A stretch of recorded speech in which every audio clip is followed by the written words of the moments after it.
Dodge City and in the territory on west, there's just one way to handle the killers and the spoilers, and that's with a U.S. Marshal and the smell of Gunsmoke.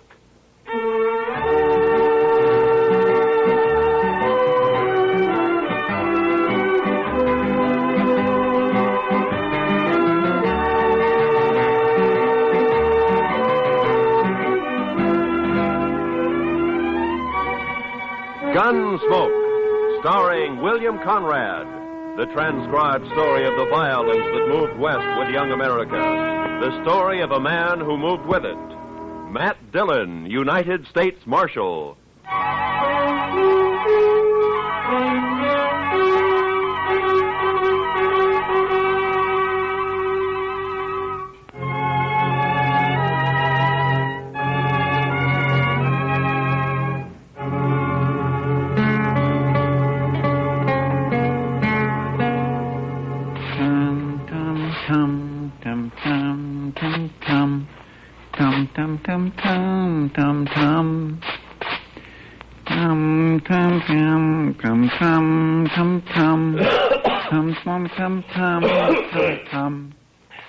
Chester, do you have to do that? You're just stirring up a lot of dust.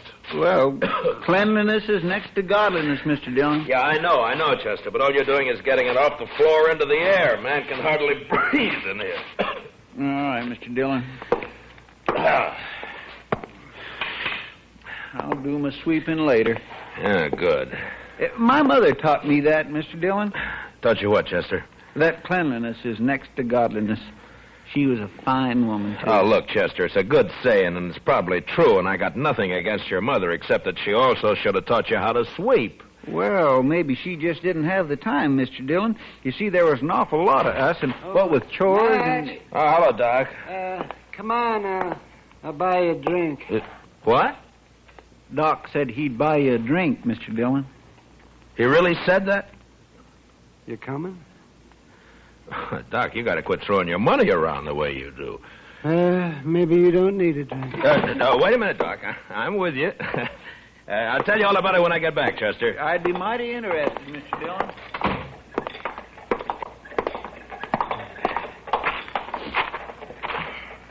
Oh, sure be glad when it gets winter again. Why, Doc? You'll just complain about the cold, then? I suppose.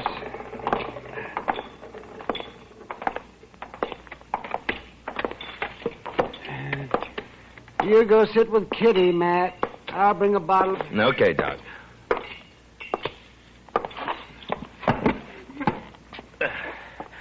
Hello, Kitty.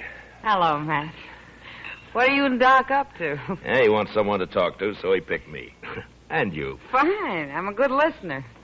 Lots of practice.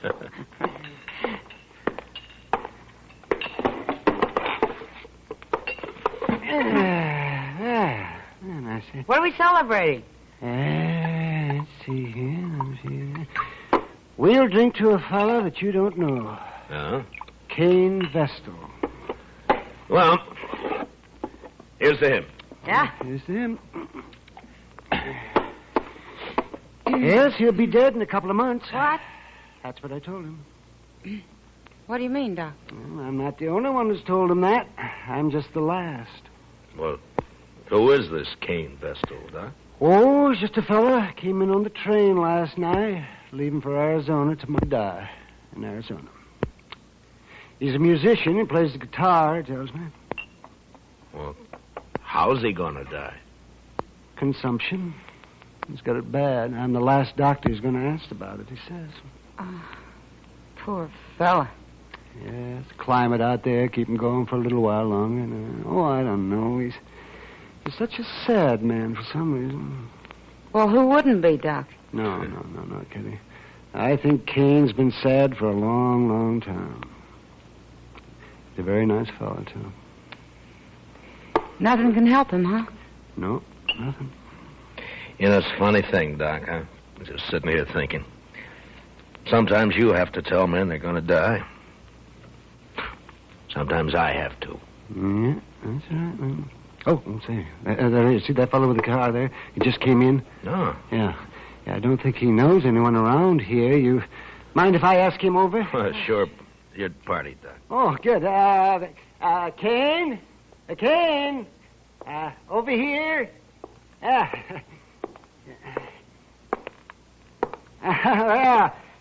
Sit down. Sit down. Cain, this is Kitty. Hello, Cain. Kitty. This is Marshal Dillon. Hello, Marshal. Pleasure to meet you. He's doing it, yeah. Sit down.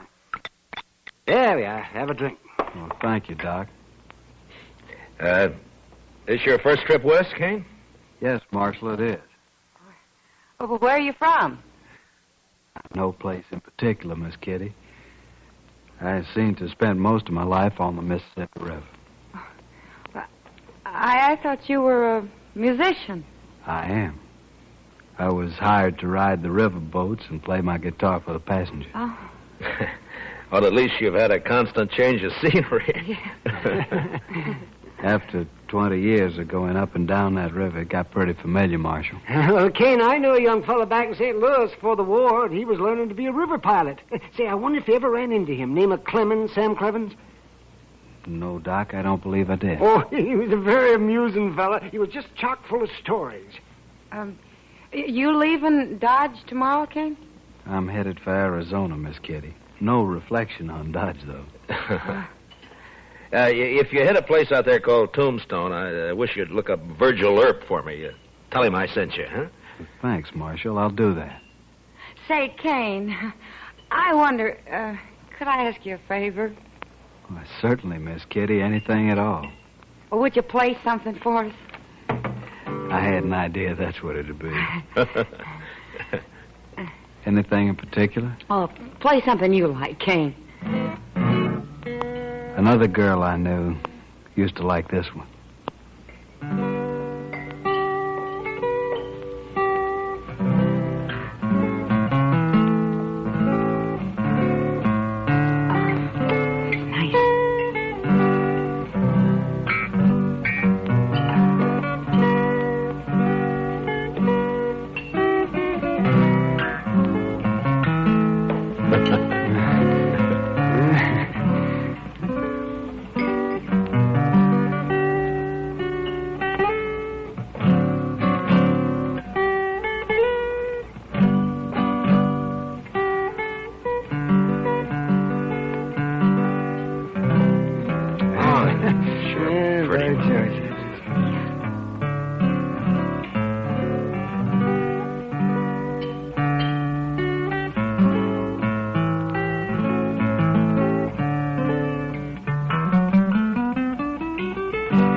Thank you, Miss Kitty. I wish you were going to stay here a while. Maybe you could teach me to play like that, huh? It'd be a pleasure, Miss Kitty. But I'm afraid I won't be around for long.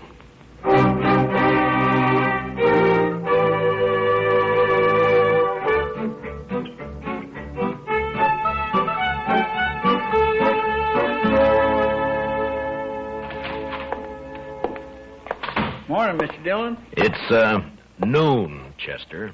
Yes, sir, I know, but you went off with Doc yesterday, so I figured I had a little time coming today. Well, that depends on how you spent it. Now, if you've been gambling, Now, Mr. Dillon, you know I never gamble. No, sirree. I was out helping a fellow learn to shoot a six-gun, that's all. Now? You mean there's a man in Dodge who doesn't know how? This fellow don't. Never had one in his hand before. He's a musician. What? Plays the guitar, he told me. You mean Cain? Cain Vestal? Yes, sir, that's his name. Nice a fellow as you'd ever want to meet. Yeah. But he was supposed to leave on the stage this morning.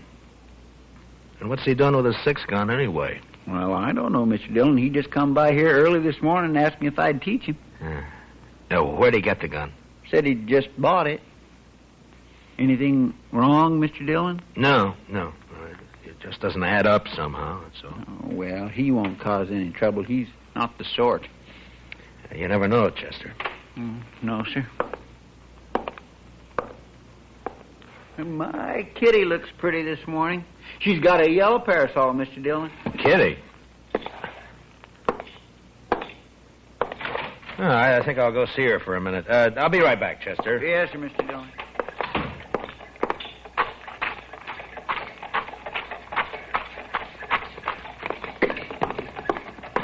Kitty?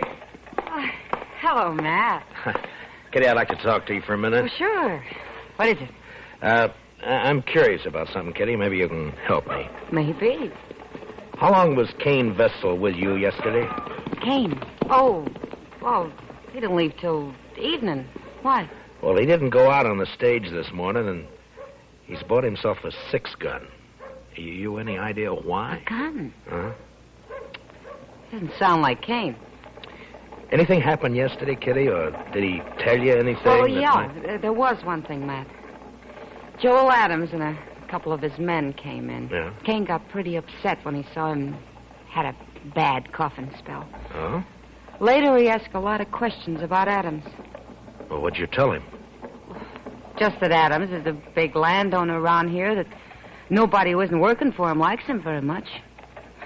That's all I know, anyway. Yeah. They didn't talk, Adams and Cain. No.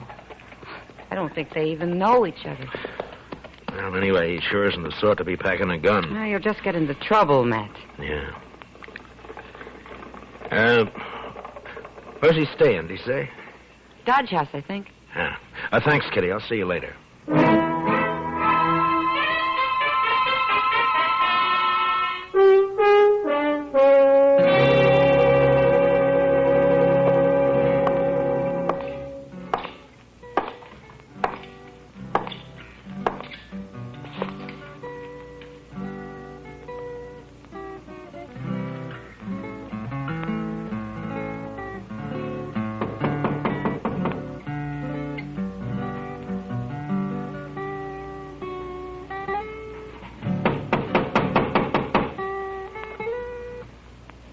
Come in.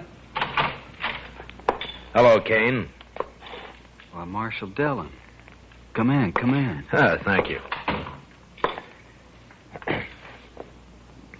What can I do for you, Marshal? I thought you were leaving Dodge on the stage this morning. Well, I was, Marshal, but I changed my mind. You know how it is. Sure, Cain, sure. Now, we're glad to have you around. I'm just curious, though. Your staying have anything to do with that gun you bought this morning? Oh, Chester told you. I thought he would. He's a good teacher, Marshal. Yeah. But that doesn't answer my question. Do I have to answer it? I'm just trying to help you, that's all. Yeah, I appreciate that, Marshal, but I'm afraid there's nothing you can do. Look, Cain, you're new in this country. A man like you just can't pick up a 6-gun and call himself a fighting man. Not and expect to live through it. I certainly lay no claim to be a fighting man. Then why did you buy that gun? There's no law out here against a man having a gun, is there, Marshal? No. But any man who carries one is expected to use it when the time comes. You'd be a lot safer without one. Being safe doesn't mean a whole lot to me, Marshal. Not now. Yeah, I know. Doc told me. What's it all about? It's a long story. And an old one, I suppose. I'd really rather not talk about it. Well, I can't force you to. But tell me this. Does it have anything to do with Joel Adams? Yes, it does, Marshal. I'm going to kill him. When? I don't know. Anytime. Well, why? That's the long story I mentioned. All right, Cain.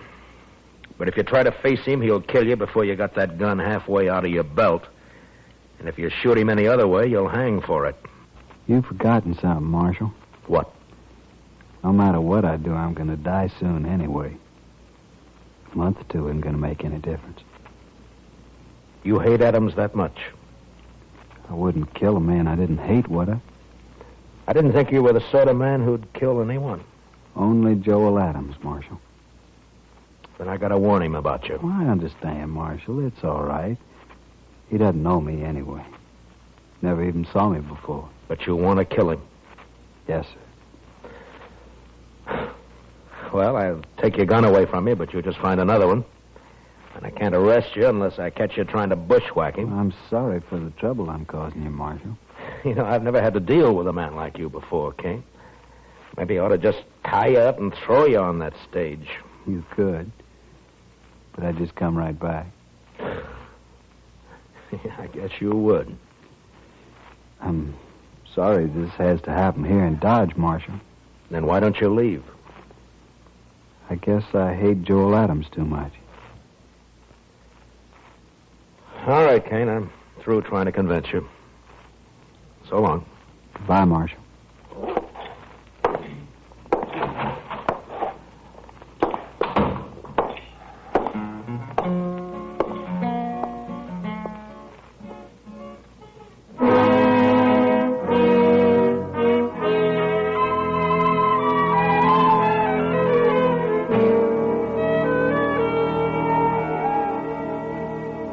I never heard of Cain Vestal, Marshal, and I never saw him before last night. You must have known him somewhere, Adams. You're trying to make me out a liar, Marshal. I'm trying to save Cain's life and yours, maybe. No, he ain't gonna shoot me. I'll kill him first time he looks sidewise. Maybe you won't see him. Oh? Shoot me in the back, eh? Well, in that case, In that case, what? Why, nothing, Dillon, nothing. Forget it. If Cain's shot in the back, you'll be the first man I'd take in, Adams. I don't even know him. Why should I shoot him? I'm only warning you. Well, just leave me be, Marshal. I can take care of myself. See that you do, Adams, and only yourself. Why, sure, Marshal. Only I don't much like the idea of some stranger gunning for me. Makes me sort of uneasy. There must be some reason for it. Don't start it again, Marshal. Ain't no reason. I know. You've led a blameless life. You never hurt anyone. I've did you, told Adams? you twice. There are now, men Dillon. around here who'd shoot you on sight if they thought they could get by with it. I don't think you were ever any good, Adams, so don't tell me Cain's got no reason. I don't You're believe it. pushing me now, I'm tired Marshal. of your talk, that's all. Maybe it's true you don't know him, but he sure knows something about you. Well, then he'll wish you didn't. That's all I got to say. Well, just keep out of his way. Give it a little time, and maybe there won't be any killing at all. Why, sure. All the time in the world. All right, Adams. I've done all I can. Just don't worry about me. I'm not. Then goodbye, Marshal. Goodbye.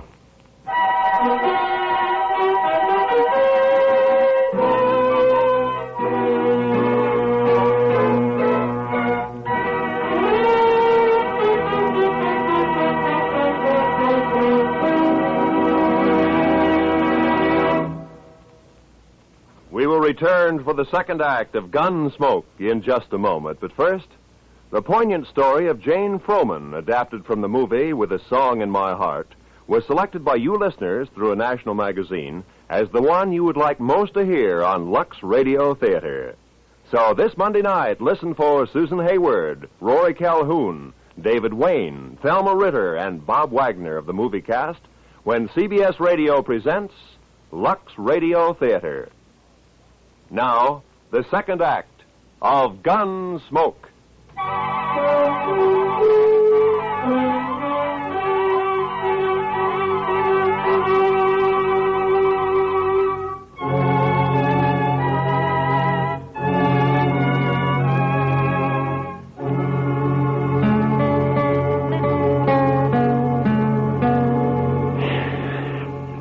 Sure is quiet around town tonight, Mr. Dillon.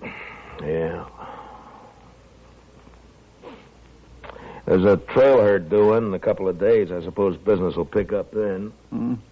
You'd think those cowboys be too tuckered out after a ride like that to have any juice left in them at all, Mr. Dillon. Yeah, they're too poor to cut loose any other time. Well, that don't stop them down in Texas, Mr. Dillon. No? No. It's just like an uncle of mine back in Waco. He was poor, oh, he was mean poor. But he always said the only good money was to have fun with. Or did he have fun? But no, sir. He was too poor, like I said. All right, Chester, all right. All I ask is that you don't try to explain it to me. Well, but there's nothing to explain, Mr. Dillon. It's just that he was the one poorest Chester. man you'd ever... Marshal, say, you want to talk to Cain Vestal? What? Cain is upstairs in my office. He been shot? No, not shot. Beat up. Well, how is he, Doc? Well, it's not too bad. A couple of cowboys found him just outside of town. They heard a shot and said 2 men rode off before they could stop them. Yeah? And I guess whoever it was, they didn't have time to finish the job. They just got started working on him. So Adams made the first move, huh? I'll be back soon, Chester. Yes, sir, Mr. Dillon. They hit him on the head with a gun butt. Scratched him up some. Outside of that, he's fine. It's still assault, even if they didn't kill him, Doc. Yeah, I suppose it is. Anyway, they took a shot at him when they heard those riders coming along. Went right through his coat. Yeah. They probably think he's dead. So that's where you went, Doc. I might have known. Didn't even give you a chance to use that gun, did he, Cain? I didn't have a gun on me, Marshal, but it wasn't he. It was they. Huh? Do you recognize them? Well, I don't know many people around here. You know Joel Adams, or so you told me. It wasn't Adam. Could you pick him out if you saw him again? No, Marshal, I don't believe I could. Where were you when they grabbed you, Cain? End of Front Street. I was taking a walk after supper. They rode up behind me, one on each side, lifted me up, and carried me out of town a ways. You must have got a good look at him, at least when they got off their horses. It was too dark, Marshal. Yeah. Doc, how long's he been here? Oh, about half an hour, Marshal. Why? Those cowboys who saw you, Cain, they brought you right in here, didn't they? Yes. So it was maybe an hour ago when those 2 men hauled you out of town? It was plenty light enough then. Was it, Marshal? You're going to fight it yourself, aren't you? Yes, Marshal. It's my affair. It was, Cain, but you've been assaulted and shot at, so it's the law's business now. I won't prefer any charges, Marshal. You don't have to. I've seen you, and I know who did it, or who hired it done, as well as you do. Please, Marshal, I got to handle this my own way. There's a law that says you can't murder a man, Cain, and the same law says he can't murder you. Are you so full of hate you can't get that through your head? I guess that's it, Marshal. All right, Cain. You do what you have to do. So will I.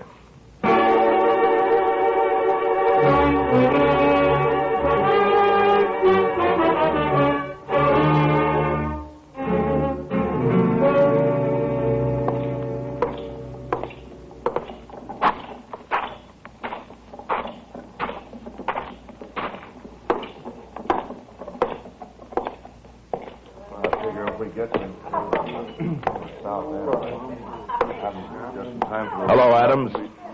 I've been looking for you. That's late, Dillon. Can't you see me tomorrow? It's not even midnight. That's early for you. You see how this marshal's always trying to get me on the prod, boys?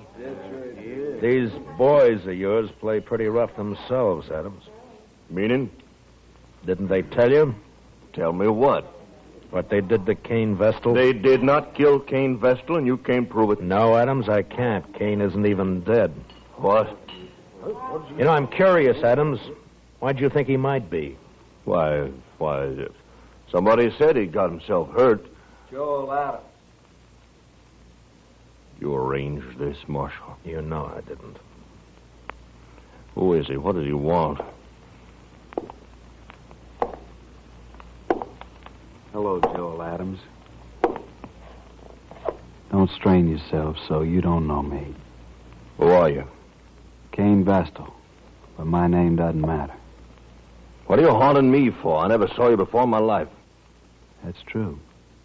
You didn't. But we had a friend in common once. A friend? Who? Julie Travis. What about Julie? You were a riverboat gambler then, Adams, and you had money and fine clothes and a way with women, especially young girls. Julie was only 16 at the time. Never mind all that. So she went away with you to be married, you told her. Oh. I think I guessed the rest. You wanted to marry her, but I got her instead. Is that it? That's it, Adam. That's exactly it. Oh, no, I thought you really had something on your mind, Vestal. Well, all right, why don't you get out of here and quit bothering people while you can still walk? Julie killed herself, Adam. She committed suicide. What? You didn't know that, did you? Well, it's got nothing to do with me. Because you never married her after all. It was just a year after you abandoned her in New Orleans. I think it has a lot to do with you, Joel Adams. What are your plans, mister? I see you got a gun in your belt. Gonna kill you. Oh, so? When? Now. Right now. All right, Vestal, draw. Leave the gun where it is, Cain. One thing I always promised myself, Adams. Someday I'd spit in your face. Why, you...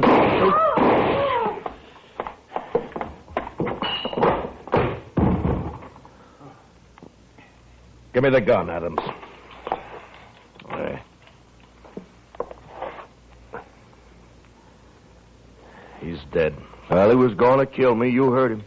He wanted you dead, Adams, any way he could manage. I know it. That's what I say. You're under arrest for murder. What? It was a gunfight. Cain never even moved for his gun. Well, then I'll hang for this. He couldn't have got me any other way. No, don't suppose he could have. I remember the river gamblers used to say, don't matter how you win so long as you win. That Cain should have been a gambler. Maybe he was. Come on, let's go.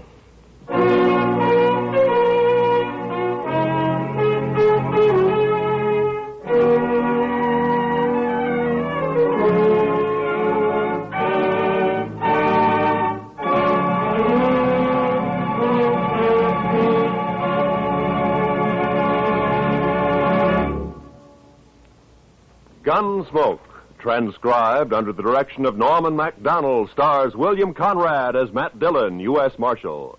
Tonight's story was specially written for Gunsmoke by John Meston, with music composed and conducted by Rex Corey.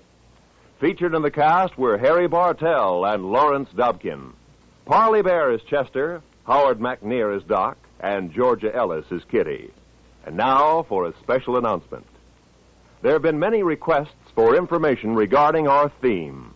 It's called Old Trail and was written especially for us by Rex Corey, our musical director.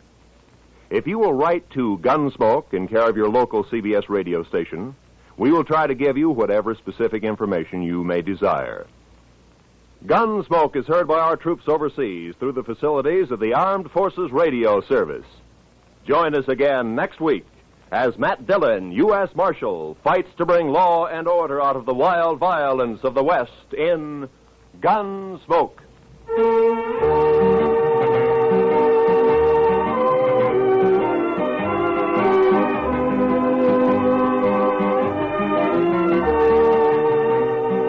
This Monday night, on most of these same CBS radio stations, hear William Powell in a startling anti-communist drama titled The Man Who Cried Wolf. Remember to hear Suspense, starring William Powell, on most of these same CBS radio stations this Monday night. This is Roy Rowan speaking. America now listens to 105 million radio sets and listens most to the CBS Radio Network.